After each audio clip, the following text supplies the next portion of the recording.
Fala pessoal, voltamos com mais informações aqui no canal, trazendo as notícias aí da política para todos vocês. Meu senhor e minha senhora, sejam muito bem-vindos. Já vai colocando aqui nos comentários a cidade que você está falando. Eu quero saber de onde você está nos assistindo, do Brasil e do mundo. Pessoal, notícias muito impactantes agora, vídeos bombásticos trazendo as melhores informações para vocês.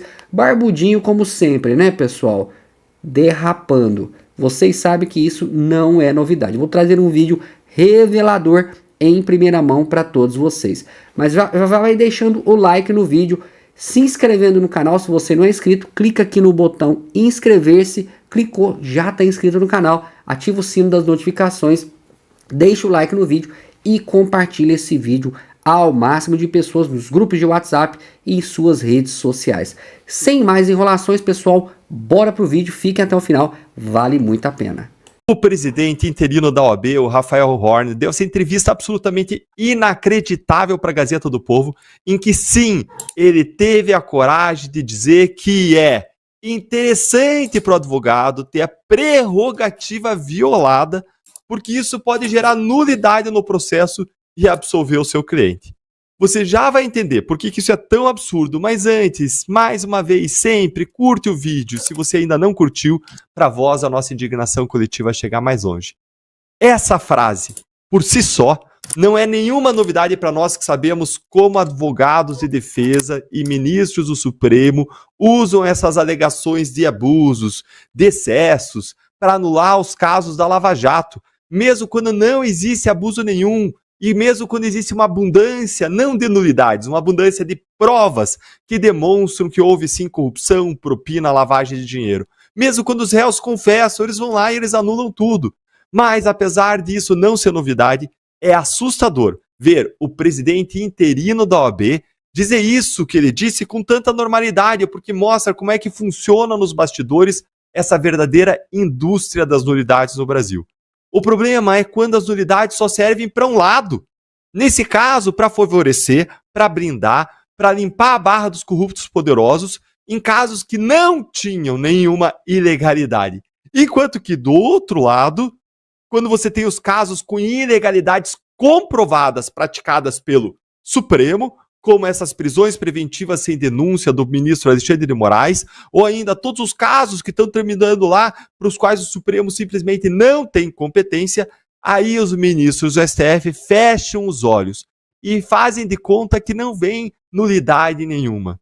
O presidente interino da OAB ainda admitiu na entrevista que pessoas sem foro privilegiado não deveriam ser julgadas pelo STF. Ele confessou que o Supremo tem restringido o acesso dos advogados aos autos e que a OAB vai agir apenas depois do esgotamento dos recursos. Mas e aí? Quem que vai reconhecer as nulidades dos casos dos réus do 8 de janeiro? Porque eu já listei no mínimo 10 ilegalidades desses casos em artigos para a Gazeta do Povo, em vídeos aqui, mas para responder à pergunta de como nós podemos reagir a uma afirmação dessas, feita pelo presidente interino da OAB, eu quero dizer o seguinte para vocês. Nós reagimos a essa afirmação expondo todos os problemas de uma fala dessas. E por que é problemático nós vermos a OAB dizendo isso de maneira oficial?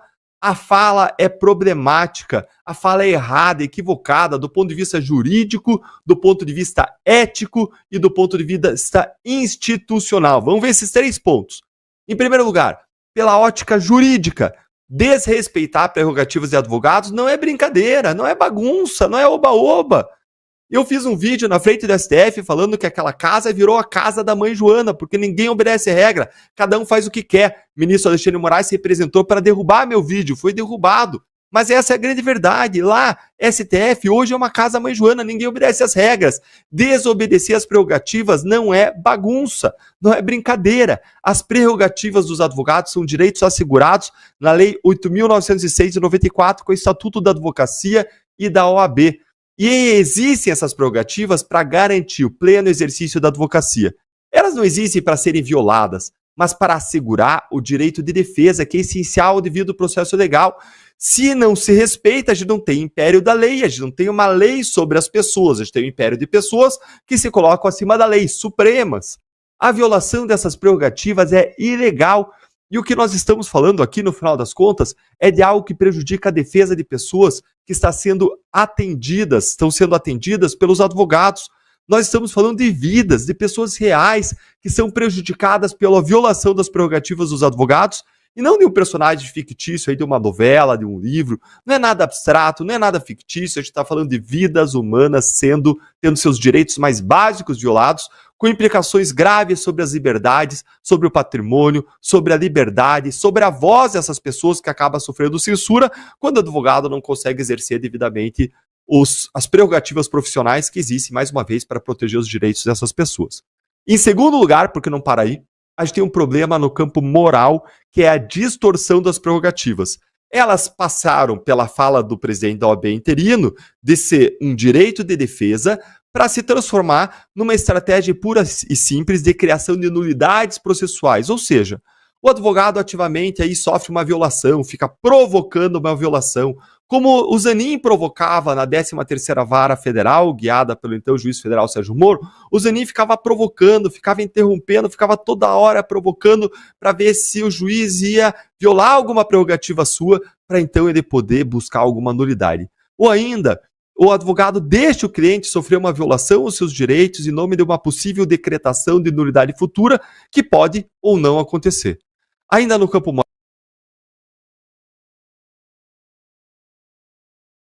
deveriam desejar a violação dos seus próprios direitos para obter vantagens processuais. A ética profissional é um pilar da advocacia. Ela está prevista no Código de Ética e Disciplina da OAB, que diz que advogados devem zelar pela moralidade, pela boa-fé, pela justiça e não incentivar a violação dos seus direitos ou dos seus clientes, muito menos ficar cavando falta e cavando nulidade. Quando eu vejo aqueles jogadores de futebol que ficam cavando falta, se jogam na área, isso para mim é uma vergonha.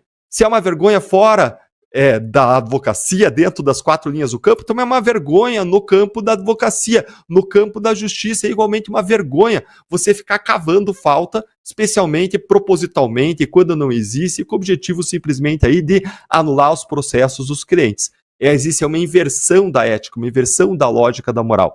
Mas não para por aí também. Em terceiro lugar, existe um problema grave do ponto de vista também institucional. Ou seja, não só jurídico, não só de direitos, não só moral, mas também institucional. Porque um dos deveres mais importantes da OAB como instituição é a defesa intransigente das prerrogativas dos advogados.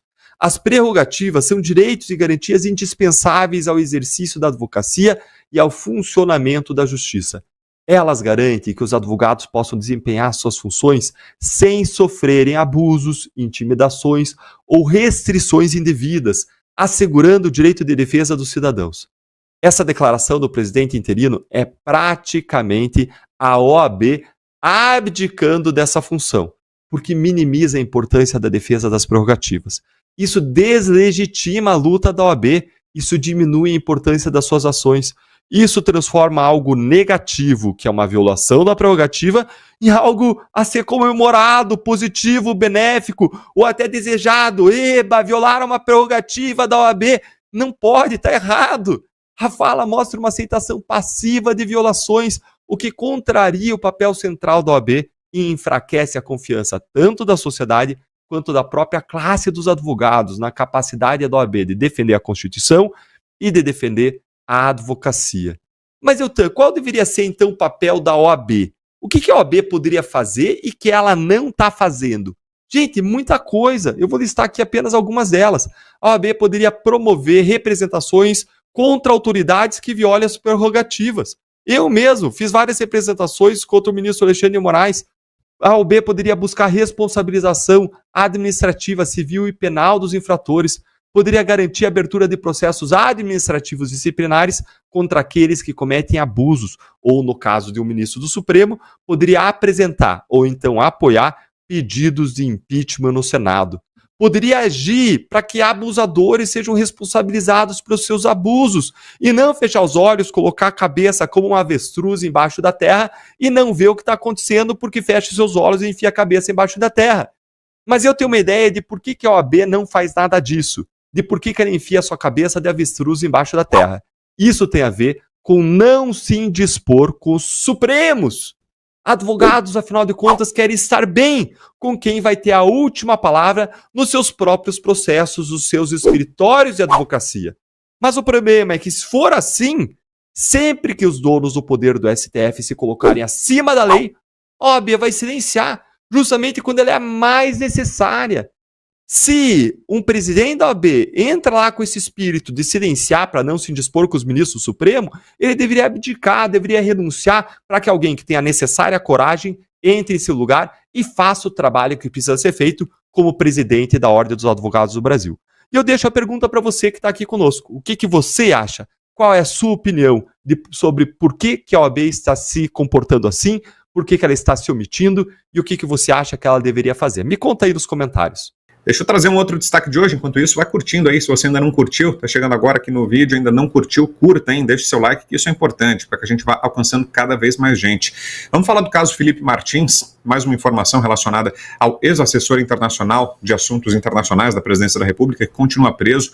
É o seguinte, a Polícia Federal informou ao ministro Alexandre de Moraes que não conseguiu extrair dados do celular do Felipe Martins. O aparelho dele está sob custódia da corporação desde 8 de fevereiro de 2024.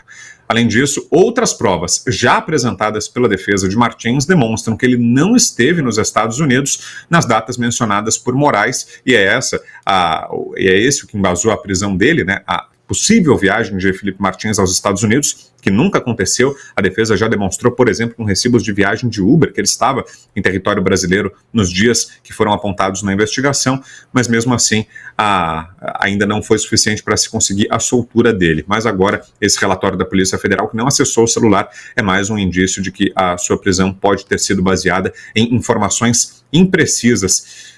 Zé Carlos Bernardi, começo contigo aí, Bernardi, sua análise sobre esse caso Felipe Martins, e se fosse por falta de provas, tem aí mais uma, né? Mas não é, né? São provas sobradas, né? Para usar um termo que foi consagrado na época da prisão do presidente Lula, são provas sobradas, mas a prisão do Felipe Martins continua, Bernardi. Para que provas? Se nem lei nós temos mais no Brasil.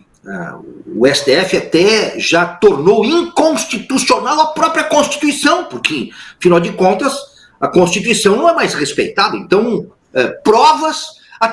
olha só, o STF, no caso da Vaza Jato, que foi aquela do Intercept Brasil, lá em 2019, que deu toda essa lambança aí com o Deltan Dallagnol, com o Sérgio Moro, o STF considerou provas inválidas. O que são provas inválidas?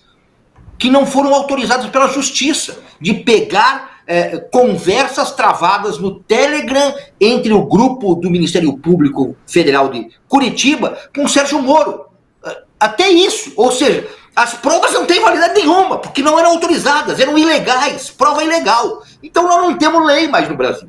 E a questão do Felipe Martins é uma aberração, é uma verdadeira aberração, é mais uma aberração política, de perseguição. Ele estava lá fazendo, coçando ou tirando uma mancha do paletó, e aí o sinal dele seria um sinal nazista. E a esquerda toda, sabe, fica reverberando isso. E o pior do que isso, o jornalismo, que já não existe mais também, o que se diz jornalismo, fica nessa papagaiada, passando pano. Nós não temos mais hoje um jornalismo responsável, com senso crítico apurado, com pessoas comprometidas com a verdade, não com a ideologia. Nós temos profissionais que deixaram o seu profissionalismo ser varrido para dentro de um esgoto.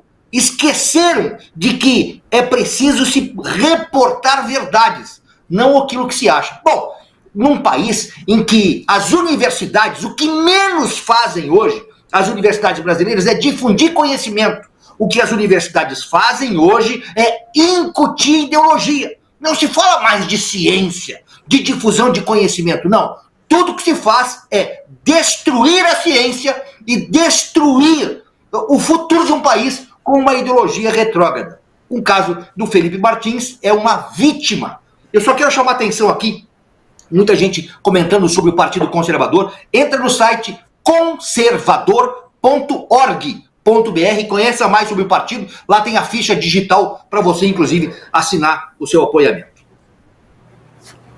Você, Darcio, o que nos diz desse caso? A prisão do Felipe Martins já está prestes a completar 6 meses e, mesmo diante de tantas evidências, o Supremo Tribunal Federal ainda rejeita qualquer tipo de contestação, Darcio. Esse é, sem dúvida, um dos maiores absurdos, um dos maiores crimes cometidos pela inação de Rodrigo Pacheco. A responsabilidade é do Rodrigo Pacheco. O crivo sobre o trabalho do Supremo é do Senado. E aqui eu não livro nenhum senador. É impossível suportar uma casa que assista a essa injustiça que está sendo feita contra Felipe Martins e todos os dias os senadores não tratem o presidente daquela casa pela qualificação que ele merece. É um absurdo o que está acontecendo no Brasil. Tínhamos uma Constituição, até há pouco tempo, que dizia que ninguém era culpado. Ninguém era culpado. Até que se provasse o contrário. Agora não. Agora, qualquer cristão conservador é culpado até que se prove que ele é inocente. Afinal de contas, estão fazendo uma espécie de devassa na vida dele para poder tentar encontrar alguma coisa. E aí a Polícia Federal informa, olha, a gente não conseguiu extrair os dados do celular do Felipe, um sujeito que perdeu o direito à liberdade, mas o direito à privacidade, e a sua família sofre com ele na prisão, jogado há mais de 6 meses. E ninguém diz nada, muito menos a imprensa, como foi bem lembrado aqui pelo José Carlos, a imprensa que essa semana deu a notícia da Sandra Rini, presa injustamente há 43 anos. Só que a imprensa que diz que a Sandra Rini, a norte-americana, presa injustamente há 43 anos, não contou para o público brasileiro que ela é réu confessa. Ela admitiu ter matado uma bibliotecária de 31 anos de idade em 1980. E não só isso. Esfaqueou uma pessoa que trabalhava na penitenciária dela. E não só isso. Escutava vozes desde os 12 anos de idade. E não só isso. Com 13 tentou suicídio. Ou seja, uma pessoa absolutamente desequilibrada, eu confesso, e que a imprensa trata como uma prisão injusta. Mas é incapaz de questionar um ministro do Supremo ou o presidente do Senado acerca de um jovem que está abandonado na prisão sem ter cometido crime algum, sem ter confessado nada, sem ter feito, até porque não tem o que confessar, sem ter feito absolutamente nada fora da lei. Vitor Brau, esse caso, Felipe Martins, é um caso que a gente precisa lembrar todos os dias e registrar nos livros de história para que no futuro os nossos filhos e netos não permitam que pessoas inocentes sejam jogadas na prisão como essa ditadura que já é muito pior, mas muito pior do que o regime militar. Diga lá, André. Eu não gosto de trazer argumentos jurídicos de um estado de exceção, porque, por natureza, a definição de estado de exceção é não haver lógica ou razão jurídica, né? Há uma excepcionalidade em andamento, o que há é sempre o arbítrio. Mas eu quero aqui trazer um pouquinho de conceitos jurídicos, que eu acho que é importante. O que está sendo exigido ao Felipe é uma prova negativa, né? No direito a gente chama a prova impossível. É impossível você provar o que não aconteceu. Por exemplo, quando eu dou um espirro, as partículas de água e de ar do meu pulmão ficam espalhadas no ambiente, então você consegue medir, você consegue provar. Há uma existência material daquela minha ação, então eu consigo provar. Quando eu não faço esse mesmo espirro, como eu posso provar que eu não dei o espirro? Não existe nada material, eu não consigo estabelecer provas material da não existência. Então, quando o Estado exige de um sujeito uma prova negativa, a gente chama de direito da prova impossível, do questionamento impossível de ser respondido.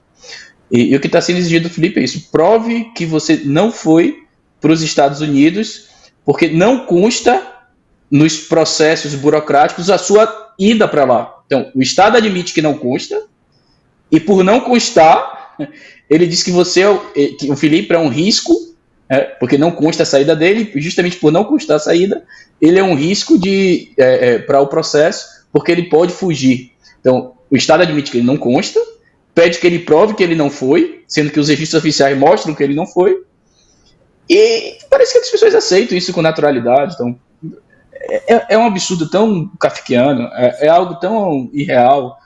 Você parece estar numa realidade abstrata, paralela. Eu não consigo mensurar o desespero da família daquele jovem. O Felipe deve ter uns 33 anos, 34 anos. Mas isso tudo, como o Dácio falou muito bem, vendido da forma mais natural e mais displicente pela mídia brasileira, como algo normal. Eu vi a matéria do Globo dizendo que o Felipe ainda não provou. Tem uma declaração do governo americano dizendo que o Felipe Martins não esteve nos Estados Unidos.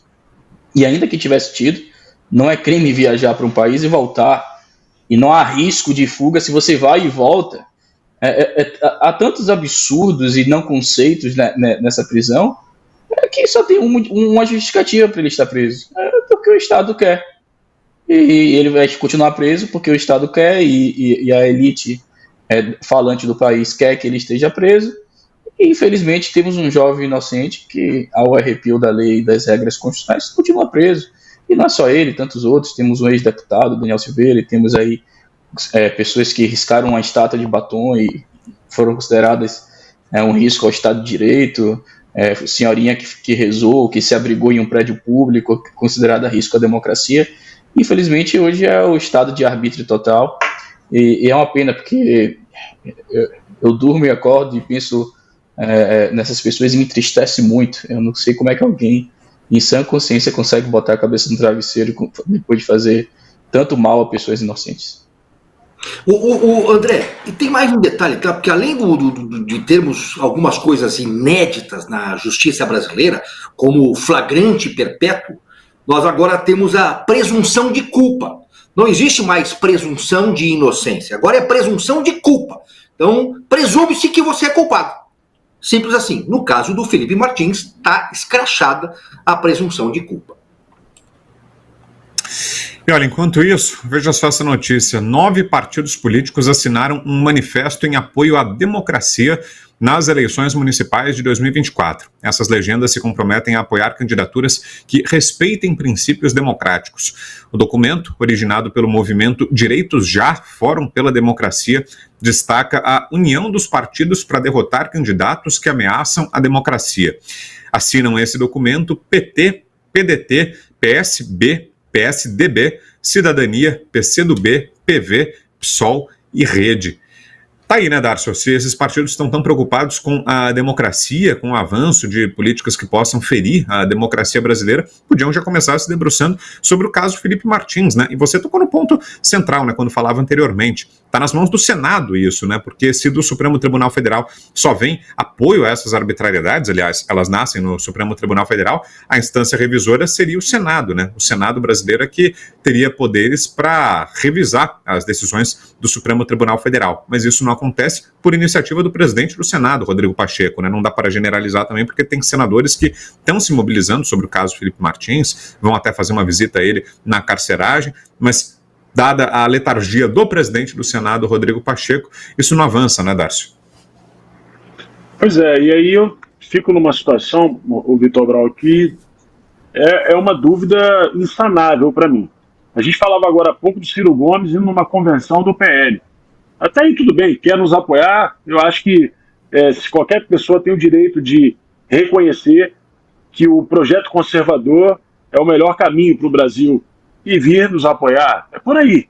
Agora, o contrário, vem cá, eu fiquei sabendo que o Polon, que sempre está aqui no Braddock Show, tinha grande chance de disputar a eleição em Campo Grande, em Campo Grande, Mato Grosso do Sul.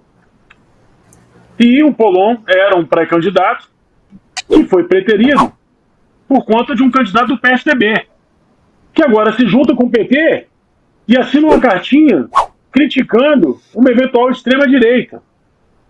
E o PL vai apoiar um partido que se junta com o PT, lá em Mato Grosso do Sul, é isso mesmo?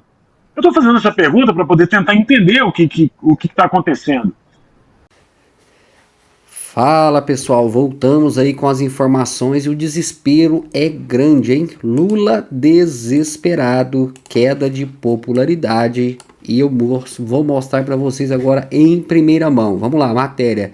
Desespero em busca de popularidade, Lula inaugura obras inacabadas que não foram verbas federais, ou bancadas pela gestão Bolsonaro. Tá aí a cara de preocupado do Barbudinho, né, pessoal? Recentemente, o presidente Luiz Inácio Lula da Silva tem adotado uma estratégia de intensificar suas viagens pelo Brasil, comparecendo a eventos de entrega de obras, algumas ainda incompletas ou majoritariamente financiadas por questões anteriores. Essa tática parece buscar uma melhora na avaliação de sua administração, que enfrenta desafios de popularidade, porque Lula tem participado de cerimônias de obras iniciadas por outras gestões, ou seja, né, pega o bonde andando, né, pessoal? Pegou o que o Bolsonaro fez e quer falar como se ele tivesse feito, né? Vamos lá. Segundo informações de O Globo, em muitos dos casos, as obras que contaram com a presença do presidente foram majoritariamente financiadas e até mesmo iniciadas durante o governo de Jair Bolsonaro, ó, que eu falei para vocês, hein? Por exemplo, a iniciativa do BRT em Campinas, que foi inaugurada com apenas 1,6% dos recursos financiados pela atual gestão, enquanto 77,3% vieram do governo anterior. Análise e consequências das viagens presidenciais. Apesar de algumas críticas e situações constrangedoras, como uma reclamação direta de uma estudante durante a inauguração parcial de um campus da Unifesp, Lula tem usado esses eventos para tentar reafirmar o compromisso do governo federal com o desenvolvimento local, mesmo que o papel financeiro tenha sido limitado. Tá aí Lula, né? Desesperado, tentando inaugurar obras inacabadas que não foram, né, verbas federais ou bancadas pela gestão Bolsonaro. Vamos agora para outra informação, e agora aí trazendo as informações. Lula xinga coronel vice de Nunes de ditador do CEAGESP.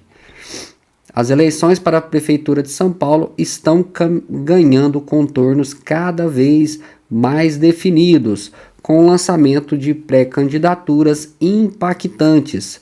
No último sábado, dia 20 de julho, um evento ocorreu anunciando o nome de Guilherme Boulos pelo PSOL como pré-candidato. Um encontro que contou com a participação de figuras da política brasileira. Lula, figura central da política brasileira, participou do evento e aproveitou a ocasião para fazer críticas a outras candidaturas. Ele disse: tem um aí que não tinha nem candidato a vice. E o Bolsonaro fez ele engolir um candidato que era quase um ditador da CEAGESP, Companhia de Eletropostos e Armazéns Gerais de São Paulo.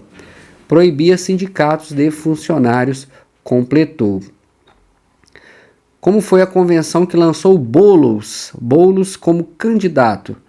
O evento não apenas formalizou a pré-candidatura de Boulos, mas serviu como plataforma para Lula tentar expressar desaprovação pela escolha do candidato a vice-prefeito Ricardo Nunes, o coronel Melo Araújo. Segundo Lula, Araújo representa práticas autoritárias, sendo uma escolha influenciada por Bolsonaro, contra as quais o PSOL e seus aliados estão fervorosamente lutando. Quem são os apoios de Guilherme Boulos? A reunião foi robusta, com apoio político, demonstrando a união de várias figuras notáveis. Marta Suplicy, ex-prefeita e agora candidata a vice na chapa de Boulos, juntamente com outros ex-prefeitos como Fernando Haddad e Luiz Erundina, estiveram presentes para endossar a candidatura. E agora, voltando a falar da esbanja, né, pessoal? Esbanja aí que não foi bem-vinda nos Jogos Olímpicos aí na França, mas com a ausência de Lula, Macron garante que Janja será bem acolhida nos Jogos Olímpicos. O cenário político e esportivo ganha um novo capítulo com a viagem internacional da primeira-dama do Brasil, Janja, representando o Brasil na iminente cerimônia de abertura dos Jogos Olímpicos. A visita dela à França surge com um momento de grande prestígio e responsabilidade.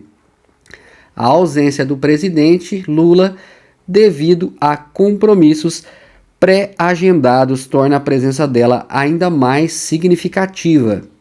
Sobre este destino acontecido, o presidente francês Emmanuel Macron expressou entusiasmo.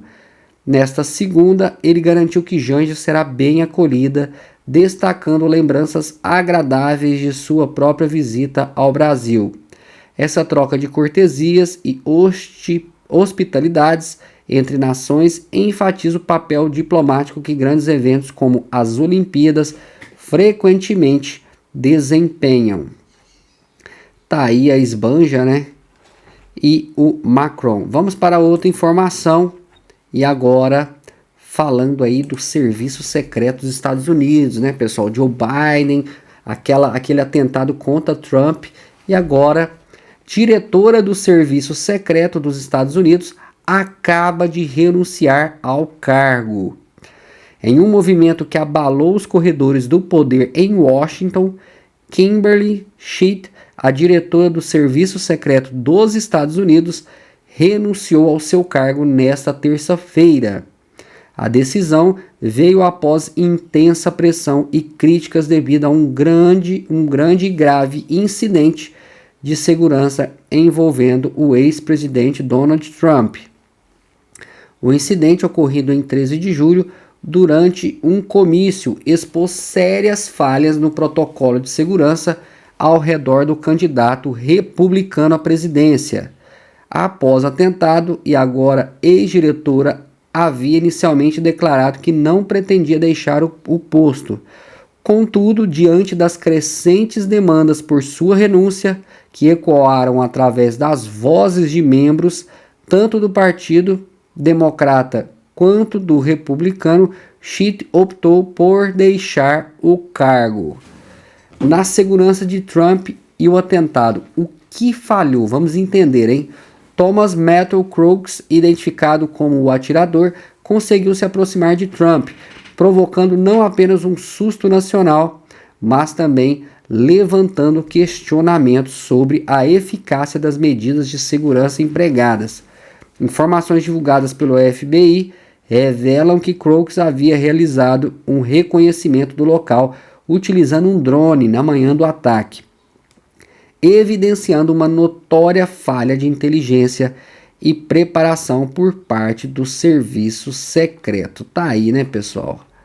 A renúncia da diretora do Serviço Secreto dos Estados Unidos, que renunciou ao cargo. Pessoal, espero que vocês tenham gostado desse vídeo. Vai deixando o like no vídeo, se inscreva no canal. Se você gostou dessas informações de todo o vídeo, se inscreva aqui em nosso canal, clicando aqui no botão inscrever-se. Clica nesse botão. Clicou, já está inscrito no canal. Clica no sininho das notificações para você receber todos os vídeos no seu celular diariamente. E compartilhe também esse vídeo, pessoal. Se você gostou, compartilhe esse vídeo nos grupos de WhatsApp e nas suas redes sociais para que mais patriotas possam saber da verdade. Eu vou ficando por aqui. Mais tarde tem vídeo novo no canal. Um forte abraço e te espero no próximo vídeo.